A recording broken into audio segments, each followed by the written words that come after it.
السلام علیکم، کیسے ہیں آپ سب؟ امید ہے خیر خیریت سے ہوں گے۔ اس دعا کے ساتھ جہاں رہیں ہنستے رہیں مسکراتے رہیں، دوسروں کے چہرے پر خوشیاں بکھیرتے رہیں۔ ناول رمز جنون، تحریر ہے نور آصف کی، ایپیسوڈ نمبر 72 پارٹ 4۔ اگر آپ میرے چینل پر نئے ہیں تو جلدی سے جا کے میرے چینل کو لائک شیئر اور سبسکرائب کریں تاکہ ہم 1K کا ٹارگٹ جلدی سے کمپلیٹ کر لیں۔ آئیں اپنے ناول کا آغاز کرتے ہیں۔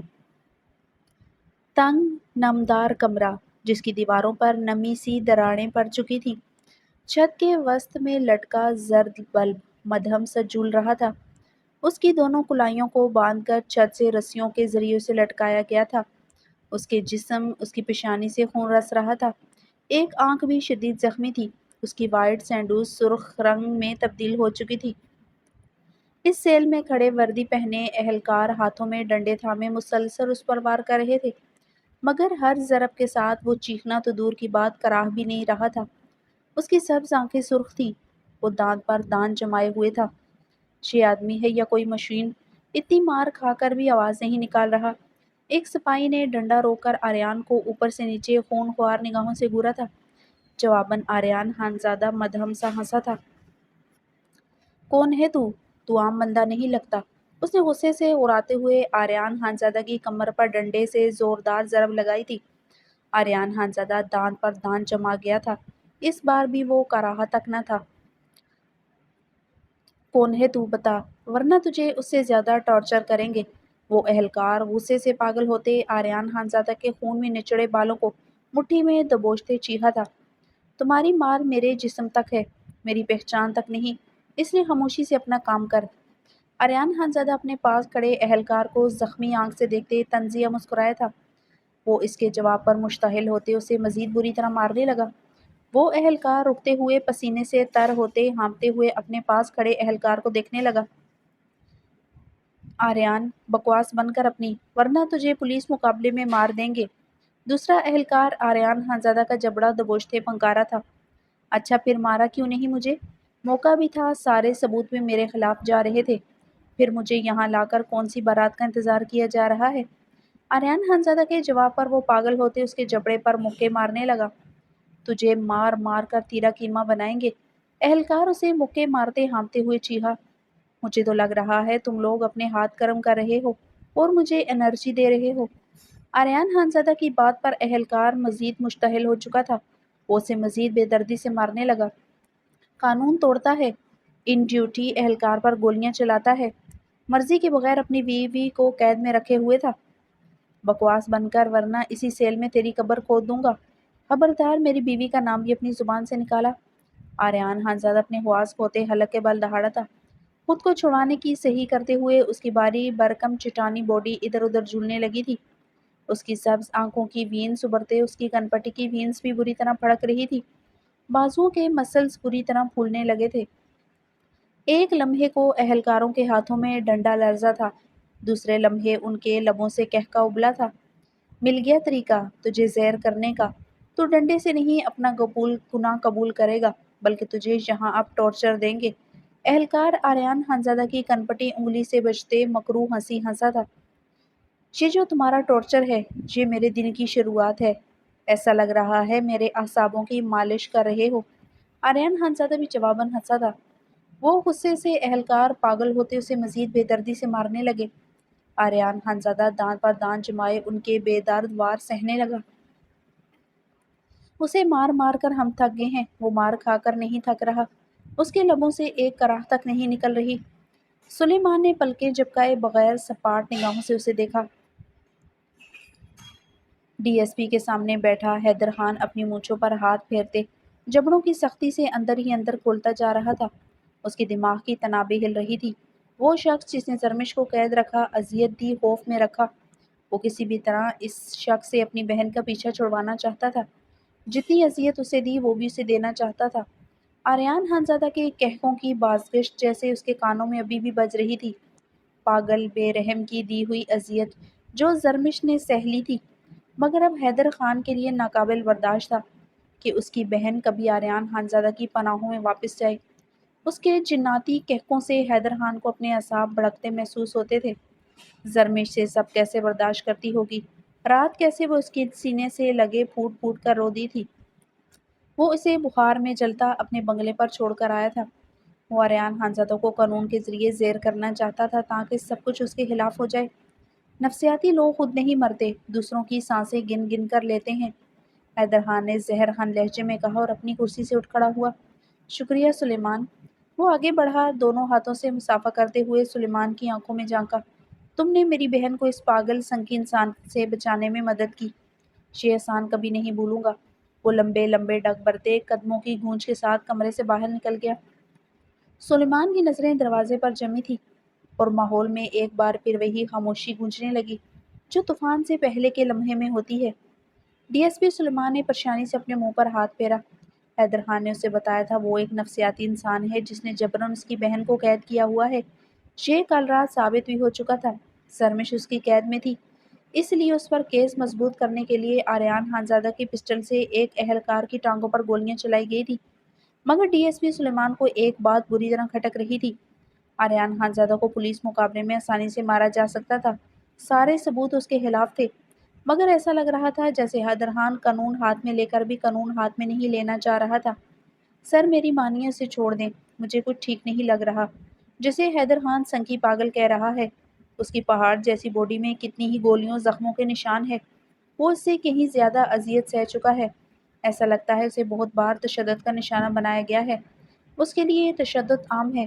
وہ اہلکار جھکے ہوئے ڈی ایس پی سلیمان کو خبردار کر رہا تھا۔ السلام علیکم سر۔ ڈی ایس پی سلیمان مستعدی سے کھڑا ہوتے اپنے سامنے کھڑے ڈی آئی جی کو سیلوٹ مار گیا تھا۔ باقی کھڑے اہلکاروں نے بھی اپنی اپنی پینٹوں کی بیلٹ ٹائٹ کرتے سیلوٹ مارا تھا۔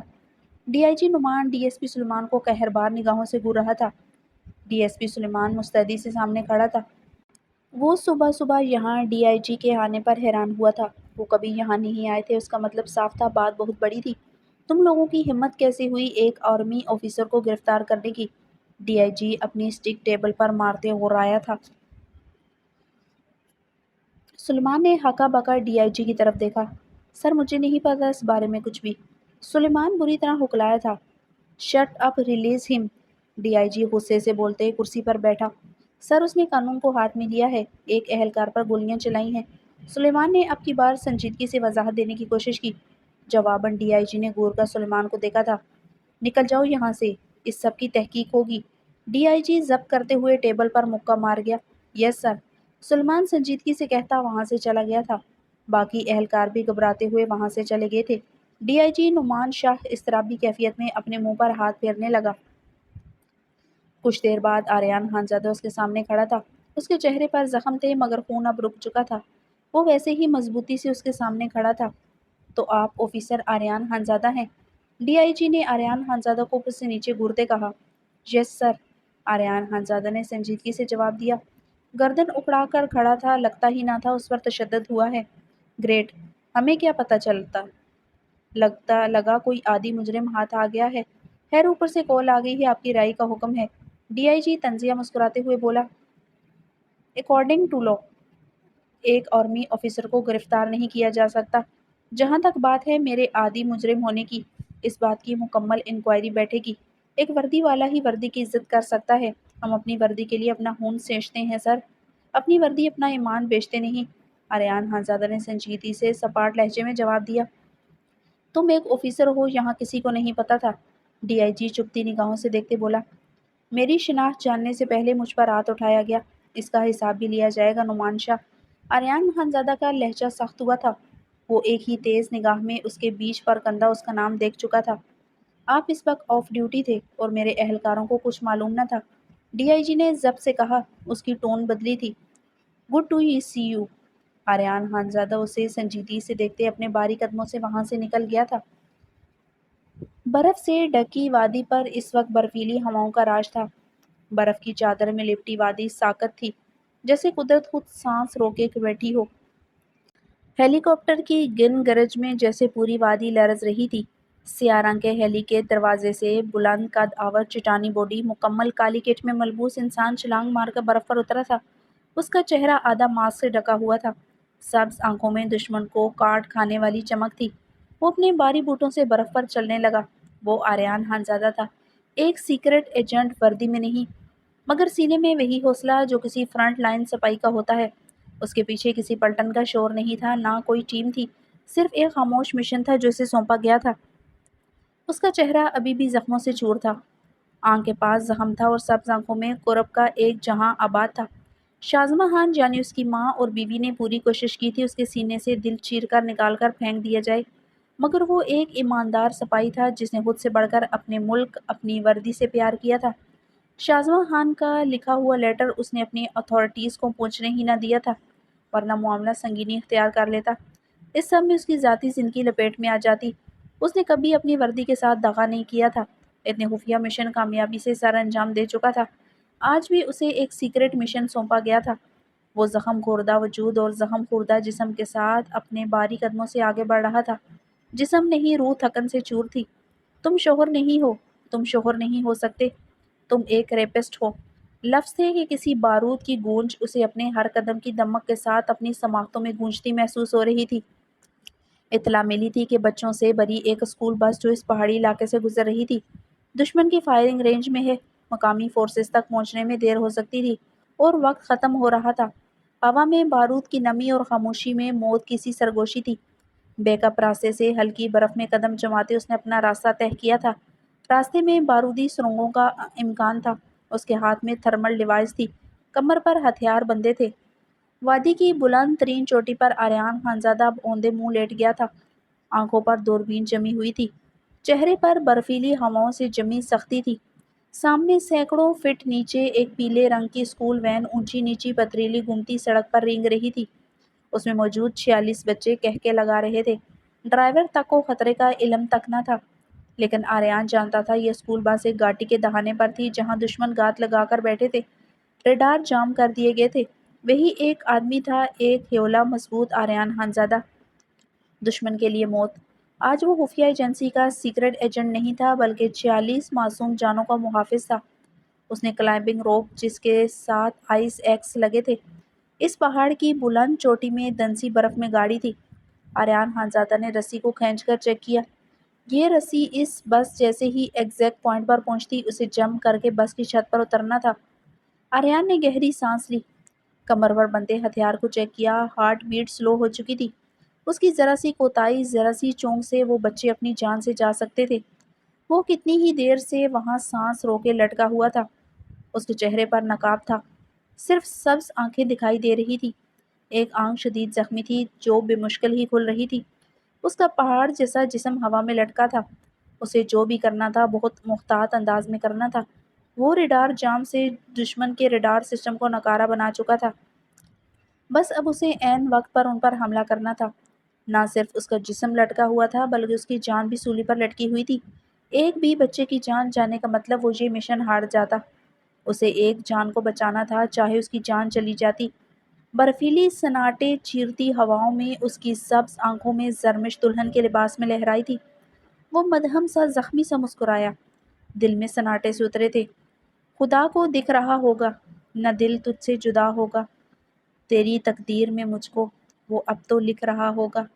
تیرا ہی بس ہونا چاہوں، تیرے درد میں رونا چاہوں، کر لے قبول خدایا میرے صدقے، اب تو اسے میرے نصیب میں لکھ دے۔ اس کی ہیزل گرے آنکھیں اس کی سبز آنکھوں سے ہٹ ہی نہیں رہی تھی۔ تم ایک ریپسٹ ہو، لفظ اس کی سماعتوں میں گونجتے جیسے کن پٹی پر گولی کی طرح لگے تھے۔ وہ دانت پر دانت جمائے رسے کو مضبوطی سے تھام کر رہ گیا تھا۔ وہ خود پر بے حسی کا لبادہ اوڑھے چہرہ سر سپاٹ کر گیا۔ اسے صرف ڈیوٹی نبھانی تھی جو اسے ہر احساس، اپنی جان، یہاں تک اپنی ماں اور بیوی سے کہیں زیادہ عزیز تھی۔ یکدم اسے بس کی گونج سنائی دی۔ وہ اس کے بالکل نیچے سڑک سے گزر رہی تھی، اسی ایگزیکٹ نشانے پر جہاں وہ لٹکا ہوا تھا۔ آریان خانزادہ نے آنکھیں بند کی، دل کی دھڑکن سینے سے باہر آنے لگی تھی۔ 1 2 3 پھر وہ دھڑکتے دل کے ساتھ ایک جھس میں رسی کو چھوڑتے بس پر کود گیا تھا۔ سیکنڈ کا فاصلہ طے ہوا اور آریان خانزادہ کا باری جسم ہوا میں لہراتا بس کی چھت سے آن ٹکرایا تھا۔ ونڈ اسکرین کا شیشہ چٹخا تھا۔ بس پر بیٹھے بچے بری طرح چیخنے لگے تھے۔ پاس ہی موجود دشمن کا کیمپ سے ریڈ الرٹ ہوا۔ گولیاں چلنے لگی جو اب بس کے اطراف میں لگ رہی تھی۔ بس کا ڈرائیور متوش ہو گیا تھا، اس کے ہاتھوں سے بس کا کنٹرول چھوٹ رہا تھا۔ آریان خانزادہ نے بس پر لیٹتے ہوئے اپنا سر ونڈ اسکرین پر جھکاتے ونڈ اسکرین کا تڑکتا شیشہ اپنے ہاتھ کا مکہ بنائے توڑنے لگا۔ بس پر مسلسل گولیاں برس رہی تھی۔ وہ لوگ پوری کوشش کر رہے تھے اسے بھون ڈالیں۔ وہ لوگ تھوڑے فاصلے پر پہاڑ کی چوٹی کے پیچھے چھپے تھے۔ وہ بس پر کودتے اس کا کیمپ دیکھ چکا تھا۔ وہ بس کی چھت پر اوندے منہ لیٹے اپنی گردن ونڈ اسکرین کی طرف جھکائے شیشہ توڑنے کی کوشش کر رہا تھا۔ کانچ اس کے ہاتھ میں پیوست ہو رہا تھا۔ ہاتھ زخمی ہو چکا تھا، بل بل خون بہ رہا تھا، مگر وہ پوری کوشش کرتے شیشہ توڑ رہا تھا۔ گولیاں اس کے اطراف میں آ کر لگ رہی تھی۔ آریان خانزادہ نے سیدھے ہوتے اپنی کمر کی بیلٹ سے پسٹل نکالے، ان پر یکے بعد دیگرے فائر کیے تھے۔ ایک چیخ گونجی تھی، شاید ان کے کسی ساتھی کو گولی لگ گئی تھی۔ آریان خانزادہ بلند و بانگ قہقہ لگاتے ہوئے اوندے منہ ہوتے اب کی بار ونڈ اسکرین پر پسٹل مارتے ہوئے توڑی تھی۔ ڈرائیور آریان خانزادہ کی ہدایت پر گاڑی کا رخ موڑ چکا تھا۔ یہاں سے گاڑی موڑنا خطرناک تھا، مگر وہ جیسے تیسے کر کے گاڑی موڑ گیا تھا۔ بچے مسلسل خوف سے چیخ رہے تھے۔ ونڈ اسکرین کا شیشہ اب ٹوٹ گیا تھا، شیشے کی کرچیاں اندر کی طرف گر رہی تھی۔ ڈرائیور بازو پر گولی لگنے سے زخمی ہو چکا تھا۔ آریان خانزادہ ونڈ اسکرین سے بس کے اندر کود گیا۔ ڈرائیور زخمی بازو سے گاڑی چلانے کی کوشش کر رہا تھا، جو اب اس سے چل نہیں رہی تھی۔ گاڑی کا کنٹرول اس کے ہاتھوں سے چھوٹ رہا تھا۔ سب نیچے لیٹ جاؤ، وہ اندر داخل ہوتے چیخا۔ چاروں طرف گولیاں برس رہی تھی۔ گاڑی ان کے مخالف سمت جا رہی تھی، مگر ان لوگوں کی گولیاں گاڑی کے اطراف میں برس رہی تھی۔ بچے خوف سے چیخو پکار کرنے لگے، لیٹو نیچے، ہری اپ۔ آریان خانزادہ سختی سے بولتے ڈرائیونگ سیٹ کی طرف بڑھا۔ بچے جلدی سے سیٹوں کے نیچے لیٹ چکے تھے۔ ڈرائیور شدید زخمی ہو چکا تھا۔ بس ادھر ادھر جھولنے لگی تھی۔ بس پر مسلسل گولیاں برس رہی تھی۔ آریان خانزادہ نے جلدی سے بس کا کنٹرول سنبھالا اور اپنی پسٹل مضبوط ہاتھ میں جکڑی۔ بس کو روکنا موت تھی، دوڑانا نجات۔ دشمن کی گولیاں بس کے شیشے توڑ رہی تھی۔ برف کی سڑک سلپری تھی۔ پہاڑ کا کونا بے حد خطرناک تھا۔ بچے سیٹس کے نیچے دبکے ہوئے سسکیاں بھر رہے تھے۔ وہ بس کو ایک محفوظ مقام پر لے آیا تھا، جہاں اب ان کی گولیاں نہیں پہنچ رہی تھی۔ وہ چھلانگ مار کر بس سے نیچے کود گیا تھا۔ وہ برف میں لڑکتے ہوئے نیچے کی طرف اترنے لگا۔ دوسری طرف ہی وہ لوگ گات لگا کر بیٹھے ہوئے تھے۔ ان کے اطراف میں اب گولیاں برسنے لگی تھی۔ وہ خود کا بچاؤ کرتے تیزی سے نیچے اتر رہا تھا۔ وہ چھلانگ مارتے ایک چٹان کے پیچھے چھپتے خود کو محفوظ کر گیا تھا۔ وہ اب ان لوگوں کے سامنے نہیں تھا، بس بھی ان کی پہنچ سے دور تھی۔ وہ جب تک سچویشن سمجھتے، آریان خانزادہ نے گرینیڈ دانتوں سے کھولتے ان لوگوں پر اچھالا۔ جس پہاڑ کی چوٹی کے پیچھے چھپ کر بیٹھے تھے، زوردار دھماکہ ہوا تھا۔ دھماکے کے ساتھ ان لوگوں کی چیخیں سنائی دی تھی۔ وہ چٹان کے ساتھ ٹیک لگائے گہری سانسیں کھینچتے خود پر قابو پانے لگا۔ اس کی سانس تونکنے کی مانند چل رہی تھی۔ دوسری طرف اب مکمل خاموشی تھی۔ وہ رینگتا ہوا کونیوں کے بل برف پر باہر آیا۔ شیر لوگوں کی کوئی چال بھی ہو سکتی تھی۔ سامنے بالکل خاموشی تھی۔ چٹان کے پیچھے دھواں اڑ رہا تھا۔ وہ 5 آدمی تھے۔ وہ بس پر کودتے اپنی زیرک نگاہوں سے دیکھ چکا تھا۔ وہی ہوا جس کا ڈر تھا۔ ایک نقاب پوش ہاتھ میں بندوق پکڑے تیزی سے بس کی طرف بھاگ رہا تھا۔ شاید وہ ایک ہی رہ گیا تھا، باقی سب جہنم واصل ہو گئے تھے۔ آریان خانزادہ کی سانسیں سینے میں اٹکی تھی۔ بچوں کو وہ کچھ نہیں ہونے دے سکتا تھا۔ وہ ایک ہی جس میں بھاگتے ہوئے اس تک پہنچا۔ وہ جواباً پلٹتے ہوئے اس پر فائر کرنے لگا۔ آریان خانزادہ خود کو پیچھے کی طرف جھکائے اپنی کمر کو فولڈ کرتے اس کی گولیوں کے وار سے خود کو بچانے لگا۔ بس میں موجود بچے شیشوں سے یہ دیکھتے بری طرح چیخنے لگے تھے۔ آریان خانزادہ نے اپنے شوز سے چاقو نکالتے سامنے کھڑے نقاب پوش کا نشانہ لیا۔ چاقو اس کی آنکھ میں پیوست ہوا تھا۔ وہ چیختے ہوئے پیچھے کو گرا تھا۔ آریان خانزادہ کا بلند و بانگ قہقہ فضا میں گونجا تھا۔ وہ سیدھے ہوتے، بھاگتے ہوئے اس تک پہنچتے، اسے زودکوب کرتے۔ اسے اسلحہ لے چکا تھا۔ وہ نقاب پوش زمین پر لیٹا بری طرح کرا رہا تھا۔ میری زمین پر میرے بچوں کو نقصان پہنچائے گا، میرے بچوں کو۔ آریان خانزادہ نے چیختے ہوئے اس کے پہلو میں اپنے بھاری بوٹ رسید کیے تھے۔ وہ درد سے بری طرح چیخ رہا تھا۔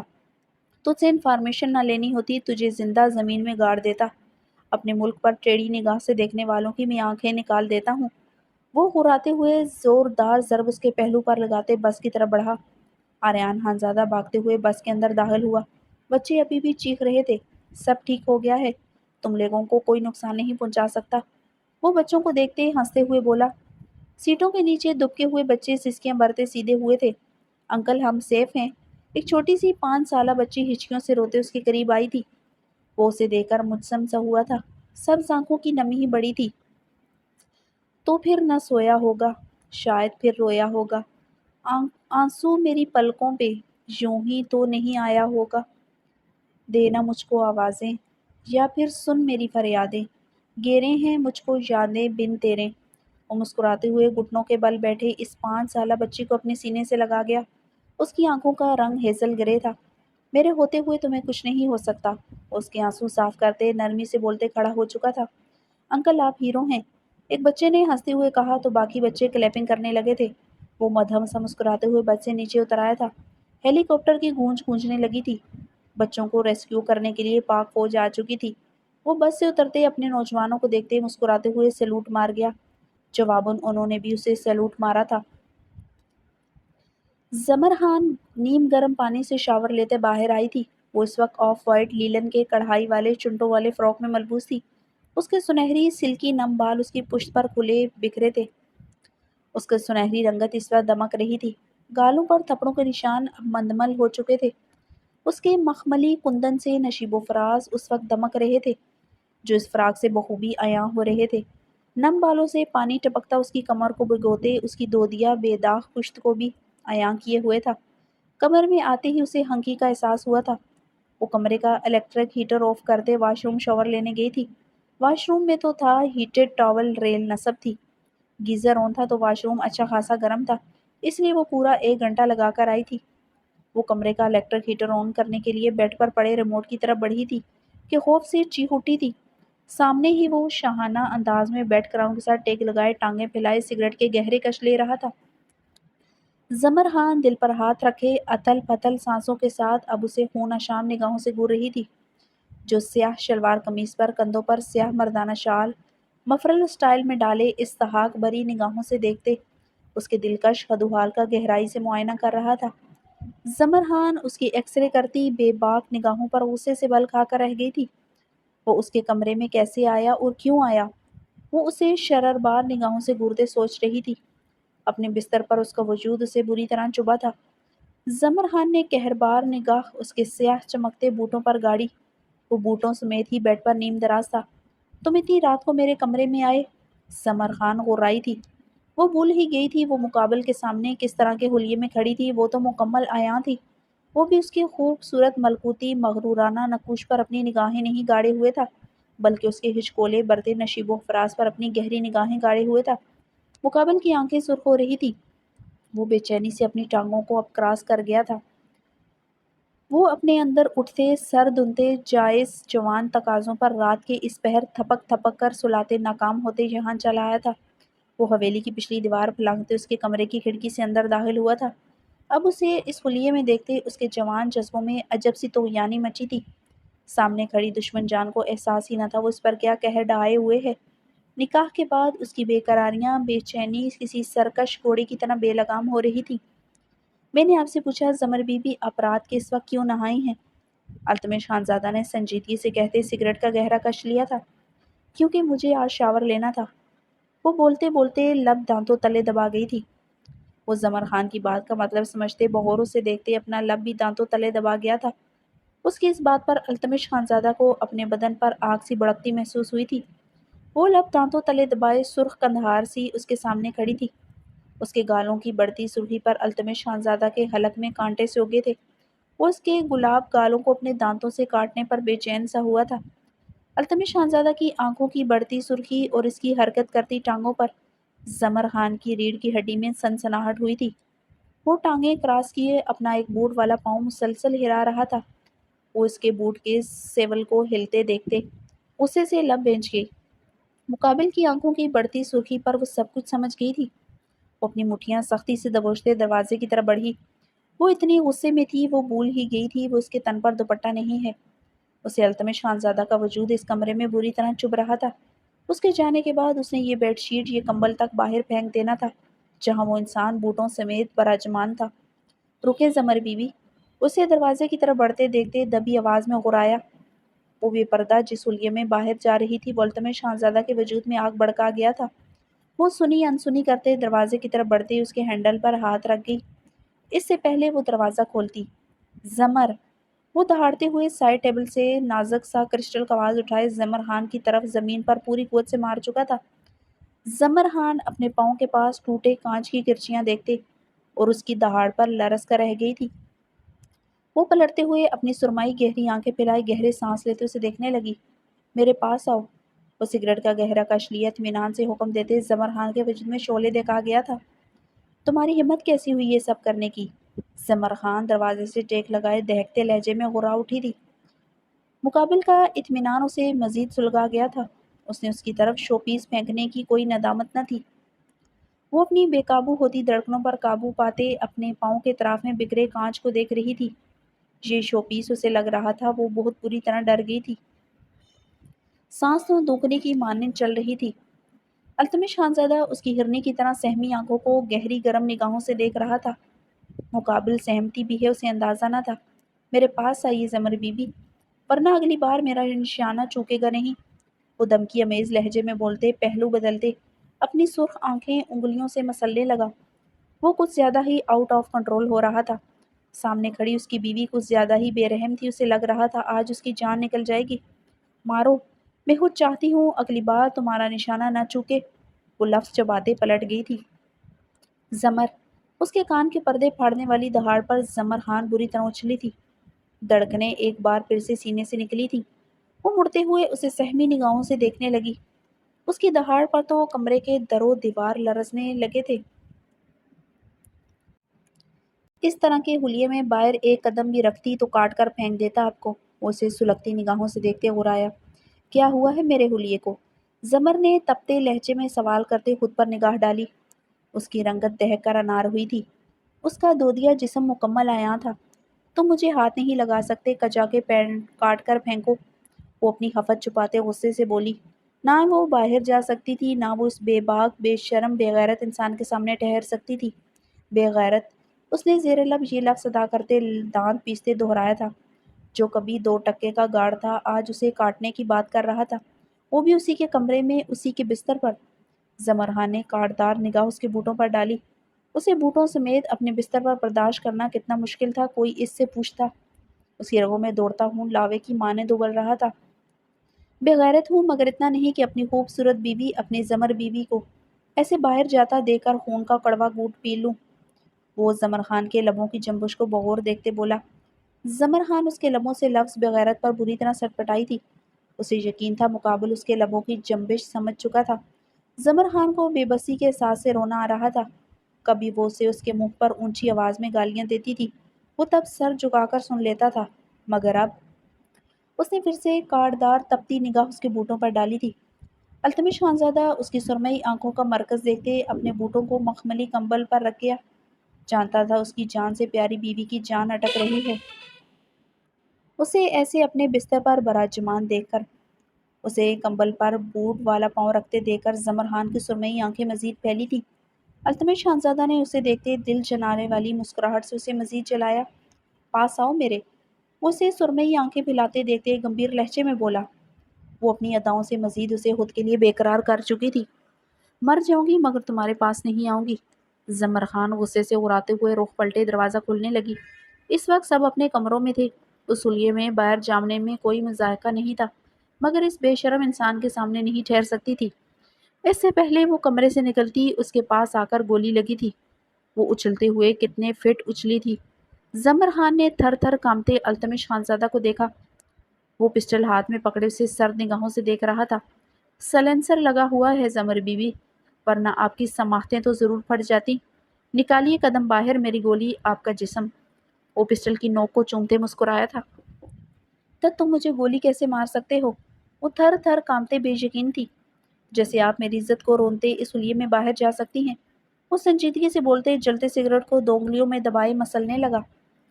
میں ان ٹپیکل کنزرویٹو مردوں میں سے ہوں جو اپنی عورت کو لے کر بہت حساس ہوتے ہیں۔ آپ کسی دن بغیر نقاب کے بھی کھلے آسمان کے نیچے جا کر دیکھیے گا، پھر بتاؤں گا میں کیا کیا کر سکتا ہوں۔ وہ اسے شرربار نگاہوں سے گرتے ہو رایا۔ وہ نکاح سے پہلے اپنے چہرے سے نقاب اسے دیکھتے ہی اتار دیتی تھی، پاس کھڑے گارڈز کی بھی پرواہ نہیں کرتی تھی۔ تب تو وہ اسے جان بوجھ کر جلاتی تھی، تڑپاتی تھی، مگر اب وہ جل نہیں سکتا تھا، وہ محبوبہ سے بیوی بن چکی تھی۔ وہ پہلے سے کہیں زیادہ اسے لے کر پوزیسو ہو چکا تھا۔ وہ جہاں تھی وہ پل پر اس پر نظر رکھے ہوئے تھا۔ حویلی کی دوسری طرف اس کی گاڑی رات ہوتے ہی آ کر کھڑی ہو جاتی تھی۔ وہ گاڑی میں ہی سو رہا تھا۔ مقابل سے شدت کا عشق کرتا تھا۔ اس کی بے وقوفی پر اب وہ پاگل ہوتے اپنے خواص ہی کھو سکتا تھا۔ وہ کسی مرد کے قریب بھی پائی جاتی وہ اس کے ٹکڑے ٹکڑے کر سکتا تھا، اس لیے وہ اسے کوئی غلطی نہیں کرنے دے سکتا تھا۔ کیسے کر سکتے ہو تم؟ زمر خان نے اپنی دھڑکنوں پر ہاتھ رکھتے پوچھا۔ جب آپ ایسا ویسا کچھ کریں گی تب بتاؤں گا، مگر سزا سخت ہوگی۔ بند کمرے میں مجھ پر چیخیں، ہاتھ اٹھائیں، سر جھکا کر سہ لوں گا، مگر کھلے آسمان کے نیچے کسی غیر مرد کے سامنے ذرا سا نقاب کشائی کی تو برداشت نہیں کروں گا۔ میرا وہ روپ دیکھیں گی جو میں چاہ کر بھی آپ کو آج تک دکھا نہ سکا۔ وہ برفیلے لہجے میں بولتے زمر خان کے رگوں میں دوڑتا خون جما چکا تھا۔ پاس آئیں، اب آپ نے انکار کیا تو آپ کو گود میں اٹھا کر آپ کے اس نرم بستر پر لے آؤں گا۔ خود آ جائیں، تھوڑا سا سکون دے دیں، چلا جاؤں گا۔ التمش خان کی بات پر زمر خان نے اسے گور کر دیکھا تھا۔ پتہ نہیں اس نے کیسے سکون حاصل کرنا تھا۔ پاس آؤ، التمش خانزادہ نے اسے یوں ہی کھڑے دیکھتے چیخا تھا۔ زمر اس کی چیخ اور اس کے ہاتھ میں پکڑی پسٹل کو دیکھتے تیزی سے اس کی طرف بڑھی۔ وہ بیڈ کے قریب جا کر رک گئی تھی۔ اس کے پاس وہ کبھی خود نہیں جا سکتی، اسے زہر سے زیادہ برا لگتا تھا۔ التمش خانزادہ ہاتھ بڑھاتے، اسے کلائی سے کھینچتے، اپنے چوڑے سینے پر گراتے رخ پلٹے، اس کے گلابی لبوں کو اپنے عتاب کا نشانہ بنانے لگا۔ زمر خان اس کے پہاڑی وجود کے نیچے سانس بھی نہیں لے پا رہی تھی۔ وہ اپنا چوڑا سینہ اس کی نازکی پر مسلتے، اس کے لبوں کو اپنی شدت سے سرخ کندھار کرتے، اپنی سگریٹ سے مہکی سانسیں اس کے حلق میں انڈیل رہا تھا۔ زمر خان اس کے نیچے دبی بے بس سی پڑپڑا رہی تھی۔ وہ اس کی پینک ہوتی ٹانگوں کو اپنی ٹانگوں میں قید کر گیا تھا۔ اس کے بے باک لمس پر زمر خان کی آنکھیں پھیلی تھی۔ دوسرے لمحے وہ بھی سٹ پٹاتے ہوئے اس سے دور ہوا تھا۔ زمر خان حفت و شرم سے سرخوٹے اٹھ کر بیٹھی ہو، بہت بیہودہ ہو تم۔ زمر خان کلستے ہوئے اپنے ہونٹوں کو ہتھیلی سے رگڑتے غرائی تھی۔ اور آپ انتہائی بے رحم بے شرم عورت ہیں۔ وہ اس کے قریب بیٹھے اسے اپنا لمس مٹاتے دیکھتے دہکتے ہوئے بولا، میں بے شرم ہوں یا تم جو ابھی اتنی بے شرمی دکھا رہے تھے؟ وہ پاگل ہوتے اس کا گریبان مٹھیوں میں جکڑ گئی تھی۔ میرا حق مار کر آپ بے رحم ہیں اور اس حلیے میں باہر جانے کا سوچنے سے آپ سے بے شرم عورت کوئی ہو ہی نہیں سکتی۔ وہ جواباً زمر خان کے بال گدی سے مٹھیے میں جکڑے اس کی گردن کو جھٹکا دے گیا۔ التمش، زمر خان خود کو چھڑواتے اس کی گردن پر اپنے ناخن سے بے رحمی سے گاڑ گئی تھی۔ التمش کی گردن پر خون کی بوندیں چمکنے لگی تھی۔ ایک بات یاد رکھیے گا، آئندہ غلطی سے بھی ایسی حرکت کی، اس کمرے کے باہر بغیر چادر کے نکلی، مجھ سے برا کوئی نہیں ہوگا، اٹھا کر لے جاؤں گا، پھر میرے چونپڑے میں آپ گلتی سڑتی رہیں گی۔ وہ ایک ایک لفظ چباتے اس کی سرمئی آنکھوں میں دیکھتے غرایا تھا۔ زمر خان نے سسکتے ہوئے اس کی سفید گردن مزید لہو لہان کی تھی۔ التمش خانزادہ کی سفید سرخ گردن پر خون دہار کی صورت میں بہہ رہا تھا۔ اس نے بہت بے رحمی سے ناخن مارے تھے۔ وہ خود کو زمر سے چھڑواتے، بیڈ سے اٹھتے، اپنی مردانہ شال گلے میں چٹکتے کھڑکی سے باہر کود گیا تھا۔ زمر خان اس کے جانے کے بعد بیڈ پر اوندے منہ لیٹے ماتمی انداز میں پھوٹ پھوٹ کر رو دی تھی۔ بے غیرت، 2 نمبر گھٹیا، غریب آدمی، اللہ کرے زاویار کی گولی سے مر جاؤ۔ وہ روتے ہوئے اسے بددعائیں دے رہی تھی۔ وہ سمجھ گئی تھی وہ اس حویلی میں بھی اس کی ہی قید میں تھی۔ اس کی اتنی پوزیسونیس زمر خان کی سانسیں بند کر رہی تھی۔ ہچکیاں بھرتے اسے احساس ہوا وہ اسی بستر پر جوتوں سمیت دراز تھا۔ وہ بیڈ سے اٹھتے، کمبل بیڈ شیٹ اتارتے دور اچھال چکی تھی۔ بغیر کمبل کے سونا گوارا تھا، مگر جس بستر پر وہ لیٹا اس پر سونا ناگوارا تھا۔ وہ ایک بار پھر بیڈ پر اوندے منہ گرتی زاروں کے تار رونے لگی تھی۔